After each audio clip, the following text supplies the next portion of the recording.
The investigation determined that the accident was caused by the sudden loss of altitude and lift due to downdraft. This loss of altitude without change in power or pitch altitude is consistent with downdraft associated with changing environmental conditions over high terrain. In our findings also, we said there's limited national navigational capacity, a capability for en route and remote area weather services. We also looked at training and realized that the Air Force doesn't have much simulator training. We looked at flight monitoring and realized that there was no flight data monitoring also taking place. For flight following and tracking of aircrafts, we realized that it was also not there. There's no secondary surveillance radar, no automatic dependent surveillance broadcasts, or any other real-time tracking of aircraft. Our safety recommendations. There is a definite need to modernize the fleet of the Ghana Air Force.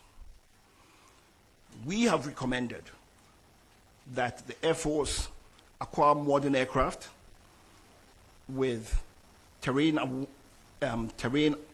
avoidance warning systems and modern navigation systems. That the aircraft should have cockpit voice recorders and flight data recorders, which are the audiovisual capable types.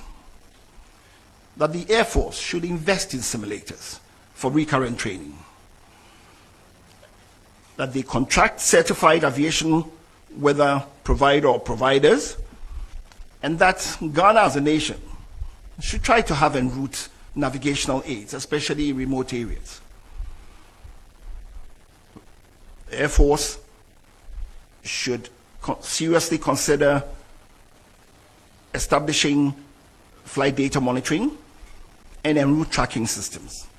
And finally, we believe that they need to acquire ground support equipment, modernize what they have.